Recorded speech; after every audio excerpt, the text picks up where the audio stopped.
երբ որ մեղավոր է, հավատքով արդարանում է։ Աստվածաշնչի կենտրոնական անձը Քրիստոսն է։ Իրական չափանիշը սա է, ովքեր որ շեղված են Քրիստոսի ավետարանից, նրանք աղանդ են։ Թե մեղավորի, թե արդարի համար ճանապարհը ավետարանում է։ Որպես Տիրոջ հետևողներ խաչ ունենք կրելու, ամեն օրվա խաչ։ Եվ եթե Հիսուսը մեղանչացներ, Սուրբ Աստված նրան հարություն չէր տա։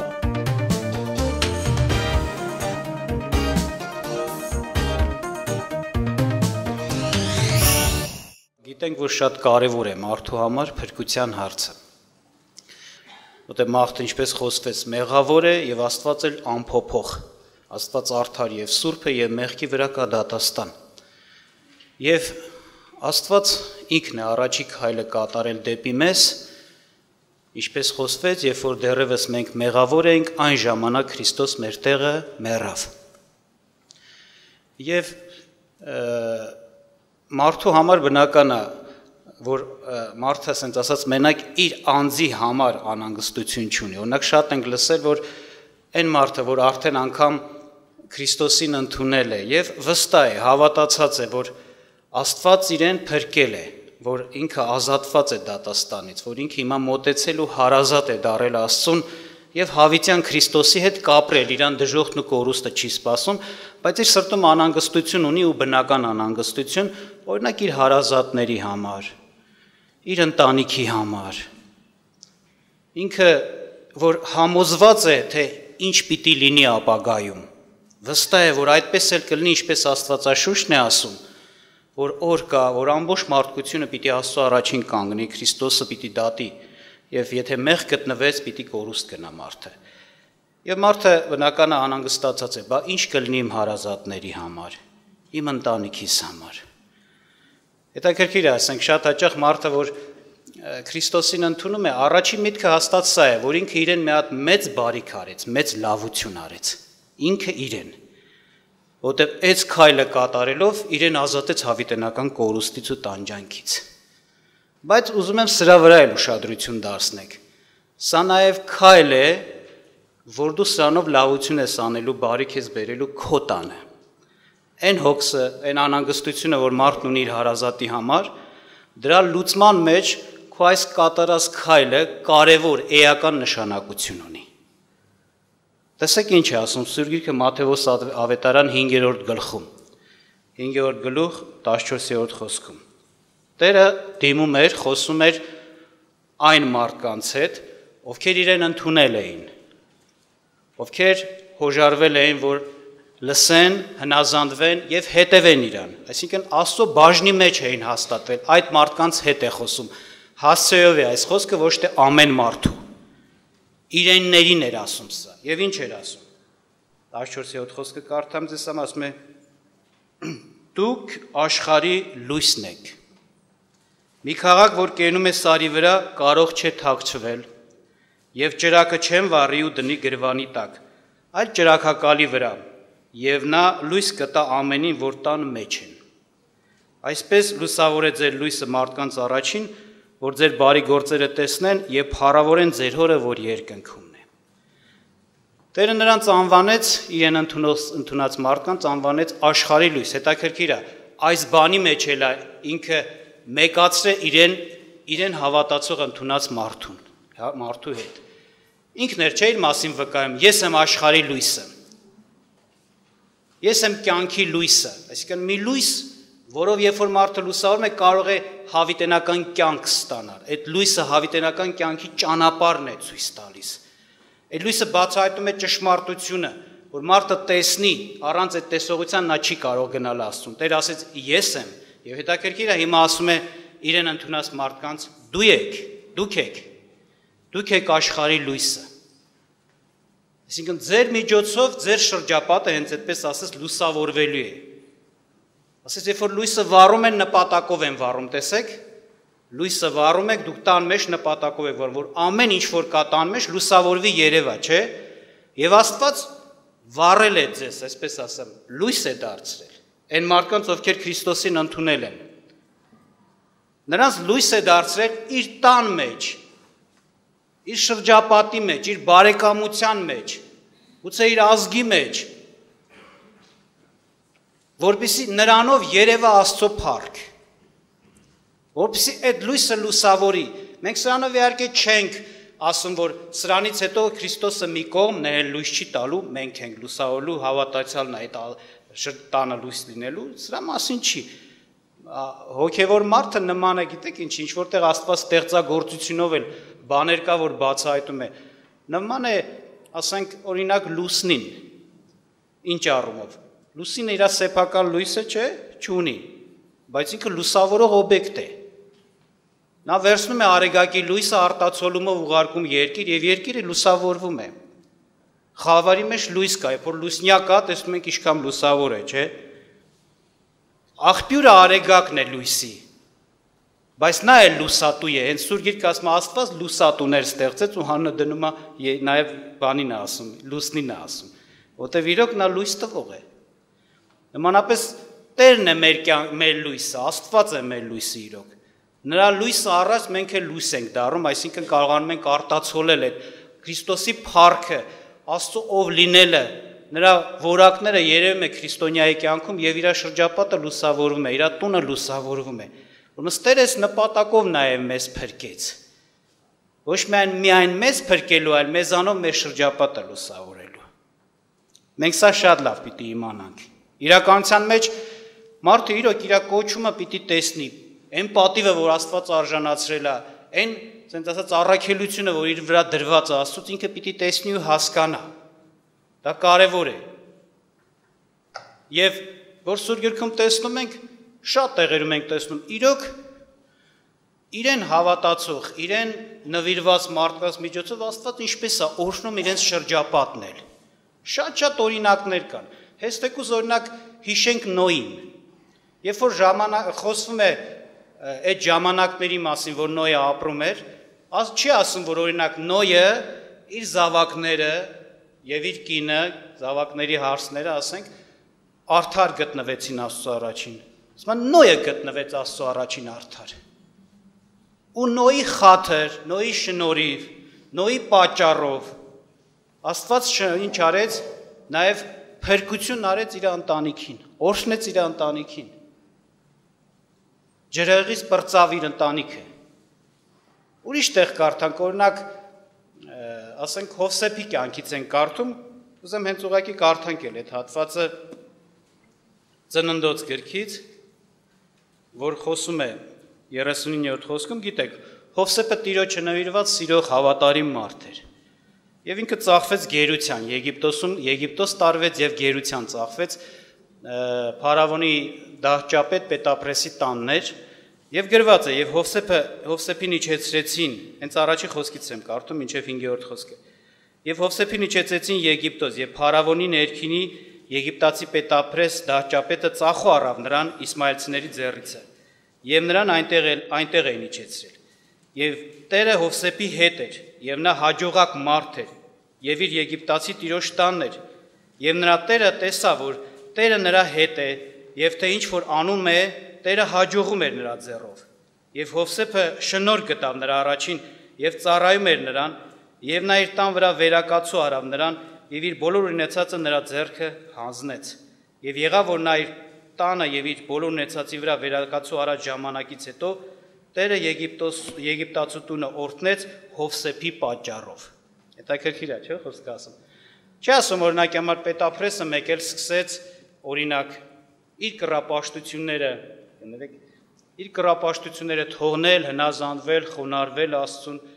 Չէ, մենակ այն պատճառով, որ այդ տան մեջ Հովսեփն էր,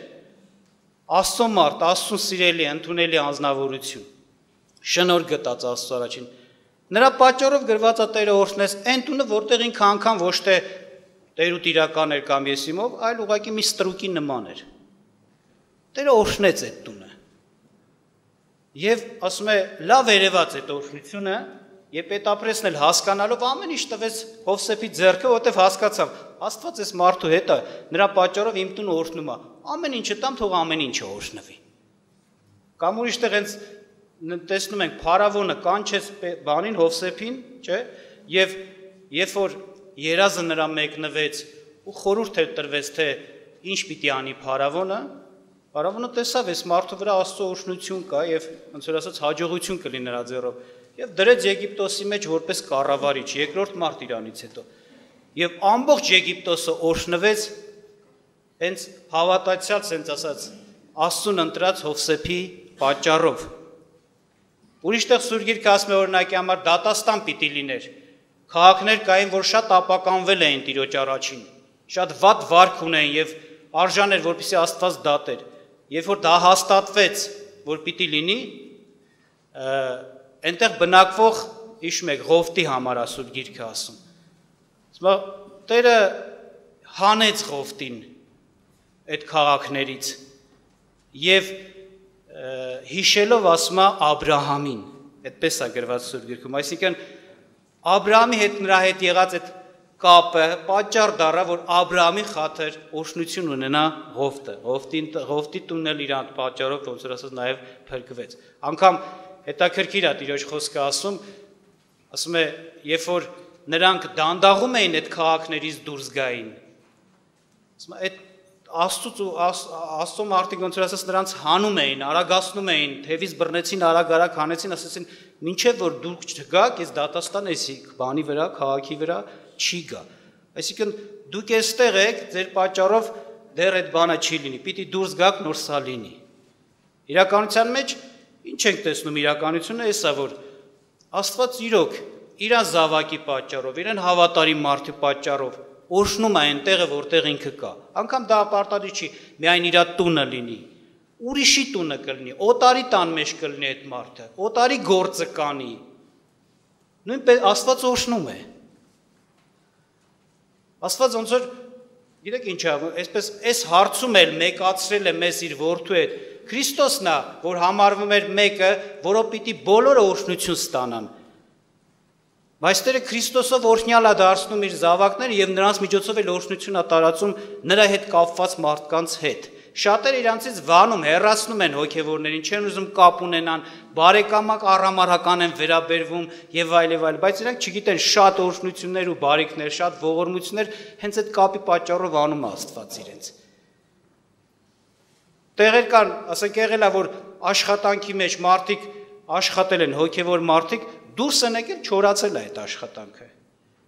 Գուցե իրանք չեն էլ մտածել, բայց հոգևոր մարդը տեսնում է, Տերը օրհնում էր, քանի ինքը այդ աշխատանքի մեջ էր, այդ վայրում էր։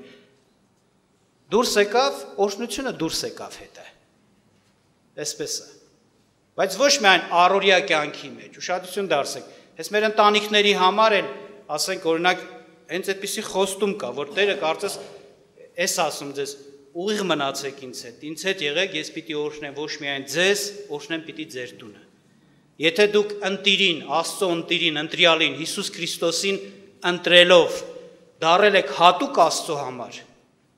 հատուկ ուշադրության տակ, իր որդիները իրեն շատ մոտիկ, իրեն շատ հարազատ, ձեր պատճառով նաև պիտի ողորմություն լինի, հատուկ լինեն քո տան անդամները։ Եվ կուզեմ օրինակ կարդամ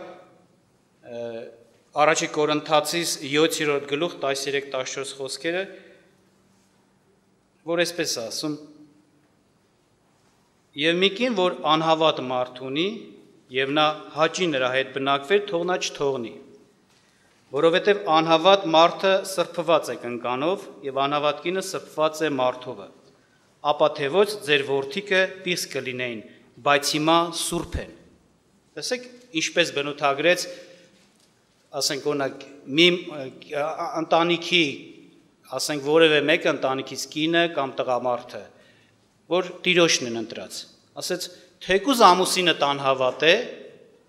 բայց նա Աստծո հետ կապ, ոնց որ ասած, Աստծո վերաբերմունքը նրա նկատմամբ հատուկ է, առանձնացված է։ Ասես նրանք հավատացյալ կնոջ պատճառով, ինչա նա սրբված է, սուրբ է։ Իհարկե այստեղ սուրբ բառը պիտի բացատրությունը հասկանանք, հարցը էս չի, որ օրինակ իր ամուսինը ամբարիշտության մեջ է, չարություններ անում, ու այդ մեղքերը ներված են, ասենց ասածել ինքը փրկություն ունի եւ այլը, այդ մեղքից սրբվելու հարցը չեն, առանձնացված լինելու հարցն է, որտեղ սուրբ բառը ունի երկու իմաստ։ Մեղքից առանձնացված, սրբված եւ առանձնացված, ասենց հատուկ կարգավիճակի մեջ դրված Աստծո հատուկ ուշադրության ներքո, Աստծո հատուկ վերաբերմունքի տակ, առանձնացված վիճակ։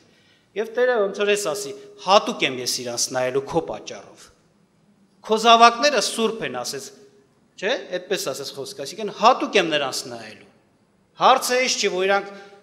կհնազանդվեն, թե չեն նազանդվի։ Իրականության մեջ քո պատճառով օրհնություն պիտի լինի դա։ Ինչպես ասեցինք, պետապրեսը այդ դաճապետը էս չէր, որ սկսեց արյակրապաշտությունները այդ Եգիպտոսում տարածած, որ ինքն էլ հաստատ դրա մեջ էր, թողել ու սկսեց Աստված պաշտել։ Չէ, այդպես չէր, բայց Աստված օրհնեց ում պատճառով Հովսեփի, իրան հաճելի մարդու պատճառով։ Նմանապես մեր տները Տերը որոշել է օրհնի։ Շատ է պատահում մարդը մոտենում է, որ ինչ որ հարցում նեղվում է, ասենք, իր ընտանեկան հարցերում, որ այսպես բաներ կան, իմ խրատը էս է, որ հավատարմություն արա Աստծո առաջին, Տերը որոշել է քո միջոցով ողորմություն անի քո տունը, օրհնի, ուղիղ եղի եւ Տերը կօրհնի։ Գուցե շատ ժամանակ մենք պահանջում ենք ուրիշից եւ այլ, բայց առաջ հերթին մենք ենք, Տերը ասում է, դուք եք լույսը ձեր տան մեջ։ Ձեր միջոցով պիտի հասնեմ, ձեր միջոցով պիտի օրհնեմ, ձեր աղոթներին ես պիտի պատասխանեմ։ Ձեզ դրել եմ, ոնց որ ասած, թթխմորի նման մի բան, որ ինչպես զանգվածն է, չէ՞ խմորվում, մի փոքր թթխմոր դրում են ամբողջ զանգված ունին ձևանում։ Տերը որոշել է, որ իր արքայությունը այնց այո, քո միջոցով տարածի։ Այսպես է։ Դրա համար մենք Քրիստոսին ընդունելով ոչ միայն մեզ ենք լավություն անում, բարիք անում, մենք բարիք ենք անում մեր շրջապատին, մեր հարազատներին, մեր ամենասիրելիներին, որոնց համար մեր սիրտը իսկապես ցավում է, որ անկարծ կորուս չգնանք։ Ուղիղ լինենք Տիրոջ հետ, Տիրոջը ընդունենք, այո, մենք դրա կարիք ունենք, Տիրոջը ընդունենք մեր փրկության համար, բայց նաև սրա համար, որ Աստված նաև հասնի մեր հարազատներին մեր հետ, մեր միջոցով, մեզ ողորմություն անելով։ Անկամ երբ որ մարդը սկսում է, հենց Տիրոջ ընդունած մարդը սկսում է անհավատարմություն անել, Տիրոջը հակառակ կողմն էլ ոնց որ այն ժամանակ ինչ է կատարում, նեղություն, դժվարություն է ստեղծում ոչ միայն անհավատարիմ հավատացյալի կյանքում, այլև իր շրջապատն է սկսում դրանից չորություն, դժվարություն, խնդիրներ առաջան։ Այսինքն մենք իրոք դառնում ենք մի հատ պատասխանատու անձ, որ հնարավոր է այո մեր անհավատարմությունը հակառակը բացասական ազդի մարդկանց հետ կապված։ Հետաքրքիր է օրինակ Հովնանի պատմությունը, Հովնան ասում է աննազան գտնեց Տիրոջը, Տերը մի տեղ էր ուղարկում եւ նա չգնաց, փախավ։ Նավ նստեց ու փախավ լրիվ հակառակ ուղղությամբ։ Եվ ասում է ալեկոծություն եղավ, նավը արդեն համարյա խորտակում էր, այդ նավի ամբողջ այդ անձնակազմը, ուղևորները անհանգստացած էին, թե սխիա սենց, եւ վերջը հասկացան, որ դա Հովնանի հետ է կապված։ Եվ ինչ եղավ, ասեցին Հովնանին ասեցին, հիմա ո՞նց անենք քո հետ։ Ասեց վերցեք ծովը գցեք եւ այս ամբողջ ծովի վեց փոթորիկ ամեն ինչը վտանգը կանցնի, կհանդարտվի։ Վերցեցին ծովը գցեցին, հանդարտվեց։ Սա չլինի որ մենք էլ նես մի բան անենք, մեզ վերցնեն ծովը գցենք, որ մեր այդ խնդիրներից ազատվի մեր ընտանիքը։ Այդտենց էլ ալնում։ Ոնց թող Աստված օրհնի մեր ժողովուրդ ջան։ Մենք մեր համար խոստում կա, Գործք առաքելոց օրինակ 16:31 խոսք։ Երբ որ հարց տվեցին ինչ անենք, որ փրկվենք, ասեց հավատա Տեր Հիսուս Քրիստոսին, կփրկվես դու եւ քո տունը։ Ուրեմն հավատամ Տիրոջը, հավատարիմ լինենք Տիրոջը։ Սա օրհնություն ու փրկություն կլինի եւ մեզ համար եւ մեր ընտանիքի անդամների համար։ Աստված պիտի լուսավորի, Աստված նրանց կյանքի մեջ պիտի հայտնի դառնա։ Քո հավատքի պատասխանները միայն դու չես տեսնելու։ Քո հավատքի պատասխանը քո տունն է տեսնելու։ Որ Աստված կենթանի է, ապացուցվելու է հենց քո հավատքի պատասխաններով, Աստծո գործերով, քո ընտանիքի անդամները տեսնել են, որ իրոք կենթանի է Աստված։ Ճշմարիտ է ավետարանի խոսքը։ Գործնականորեն, պրակտիկ ձևով պիտի երևա Աստված ձեր տան մեջ, ձեր շրջապատի մեջ։ Եվ սա մեծ բան է, որ մարդիկ գործնականորեն տեսնեն։ Շատերը խոսքը լսում են, բայց իրանց ապացույցներ է պետք։ Ուզում են համոզվել։ Եվ Տերը ինչ ասեց, ձեր գործերը կտեսնեն եւ փառավորեն ձեր հորը, որ երկնքումն է։ Այսինքն այն գործերը, որ դուք կանեք, այն գործերը, որ ձեր միջոցով Աստված կանի, ձեր կյանքում, ձեր շրջապատում, պիտի պատճառ դառնա, որ կենթանի Աստված բացահայտի ու շատերը փառք տան Աստծուն, դեպի Աստված դառնան։ Ուրեմն թող Տերը մեզ օրհնի, կուզեմ, որպեսզի այս կարճ խոսքով, sense օրդորական խոսքով մղեմ, որ ամենքս Եթե ուզում ենք բարիք անենք, լավություն անենք թե մեզ, թե մեր շրջապատին, մեր հարազատներին, մեր ամենասիրելիներին, այո, Քրիստոսին ընդունենք։ Եվ հավատարմություն անենք Տիրոջը, որ Տերը մեզ օրհնի եւ նաեւ մեր շրջապատը օրհնի։ Ուզեմ որպեսզի սաղոթք անենք։